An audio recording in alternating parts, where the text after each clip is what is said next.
Hello everyone, welcome back to Science Fusion. I am Shweta Saini and I hope you all are doing very well.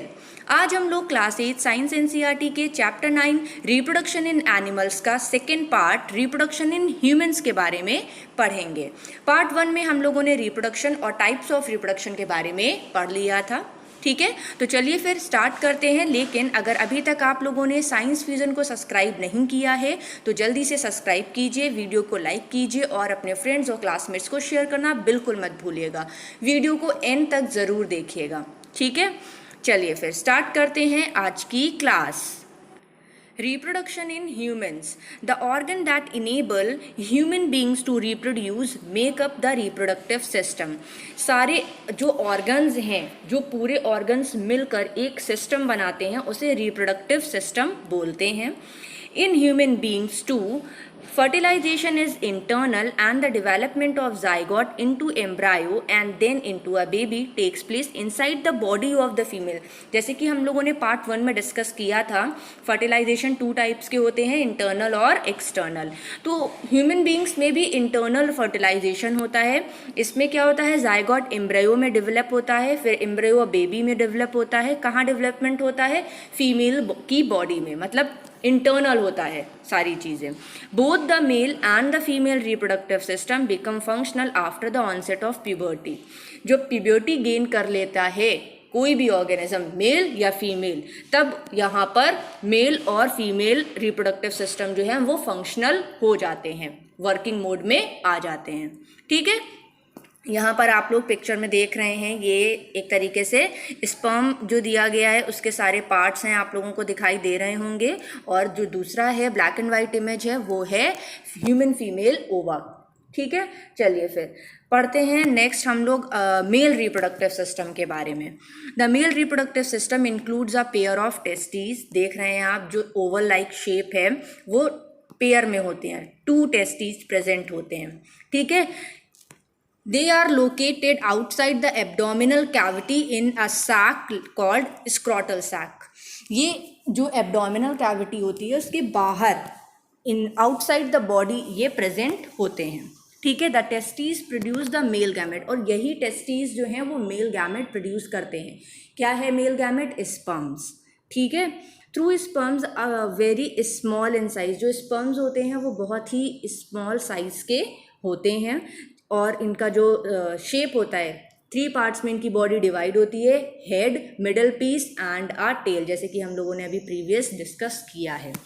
For the better mobility other fluids are poured into the ducts and this mixture of fluid and sperm जो है एक उसमें fluidity उसको provide करने के लिए एक fluid like structure भी उसके साथ में ट्रैवल करता है, जिसे कि सीमेन बोलते हैं।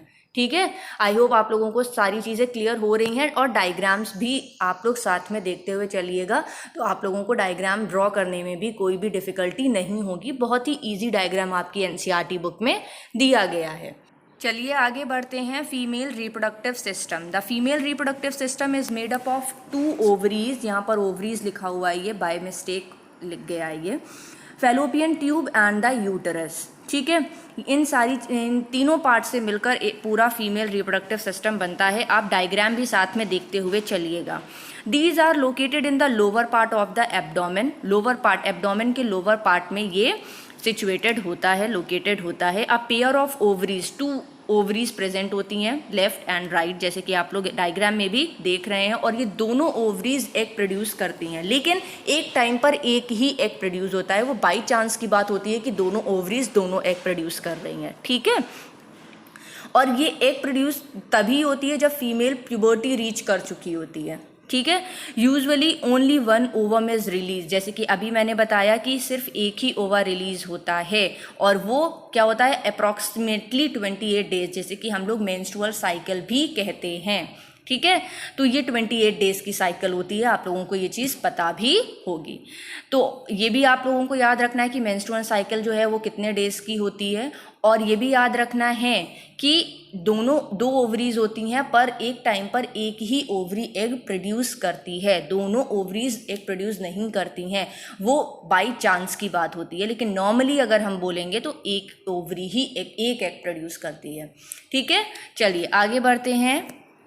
अब हम लोगों ने ये तो पढ़ लिया कि मेल गैमेट का फॉर्मेशन कैसे हो रहा है और फीमेल गैमेट का फॉर्मेशन कैसे हो रहा है। अब ये दोनों आपस में फर्टिलाइज कैसे होते हैं ये जानते हैं, how they get fertilise.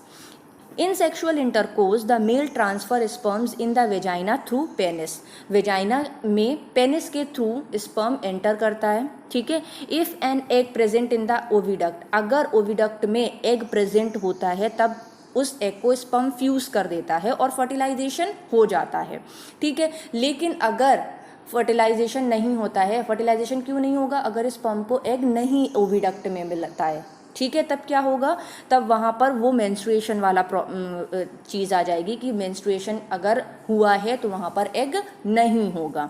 If the ovum is not fertilized by a sperm the ovum is expelled from the uterus along with the some uterine muscles and blood, this is known as menstruation, ठीक है। तो ये तो बात की बात हो गई। लेकिन जब अगर फर्टिलाइजेशन हो जाता है तो अब क्या होता है, the nuclei of the sperm and the ovum fuse together, दोनों में जो न्यूक्लियाई प्रेजेंट होता है वो दोनों आपस में मिलकर सिंगल न्यूक्लियस का फॉर्मेशन करते हैं और जाइगोट फॉर्म हो जाता है। जाइगोट जो होती है वो अर्ली स्टेज होती है, याद रखिएगा, zygote is the early stage, zygote पहले बनेगा उसके बाद एम्ब्रियो का फॉर्मेशन होगा, ठीक है। चलिए आगे देखते हैं, अब पढ़ेंगे एम्ब्रियो डेवलपमेंट कैसे होता है। Yes, fertilization results in the formation of zygote which begins to develop into an embryo. जैसे कि मैंने बताया जाइगोट अर्ली स्टेज होती है, जाइगोट डेवलप होके एम्ब्रियो का फॉर्मेशन करती है, ठीक है। फिर एम्ब्रियो जो है वो एम्ब्रियो का फॉर्मेशन होने के बाद इट एम्बेडेड, ये कहाँ जाती है, यूटरस में जाती है, और यूटरस की जो इनर वॉल होती है, इनर लाइनिंग होती है, वहाँ पर इम्प्लांट हो जाती है और इस इम्प्लांट होने के प्रोसेस को इम्प्लांटेशन कहते हैं। फिर कुछ वीक्स के बाद जो एम्ब्रियो है वो ह्यूमन बींग्स के जैसे रिजेम्बलेंस उसका स्टार्ट हो जाता है और इसीलिए फिर उसे क्या कहा जाता है, फीटस। तो यहाँ पर आप प्रोसेस देख रहे हैं, सबसे पहले जाइगोट का फॉर्मेशन हुआ, जाइगोट डेवलप होकर क्या बना, एम्ब्रियो बना, एम्ब्रियो डेवलप होकर क्या बना, फीटस बना, ठीक है। फिर it takes 9 months for the embryo to grow and develop into fully formed baby, और इस पीरियड को पूरा जेस्टेशन पीरियड कहते हैं, जो 9 month का पीरियड होता है, ठीक है। चलिए आगे बढ़ते हैं। What is IVF? In vitro fertilization. In this technique, ovum collected from the female's body, जो ओवम है, फीमेल गैमेट जो है वो फीमेल से कलेक्ट किया जाता है और स्पर्म्स के साथ फ्यूज़ कराया जाता है, ठीक है। ये पूरा एक लेबोरेटरी टेक्निक होती है।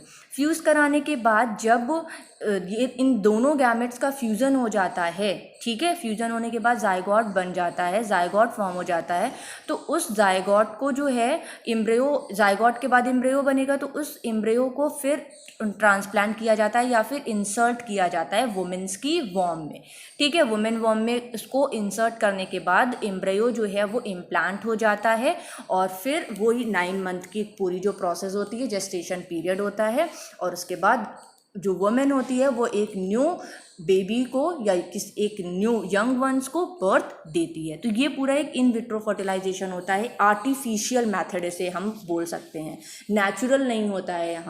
यहाँ पर लेबोरेटरी का यूज़ होता है फ्यूज़ कराने के लिए, ठीक है।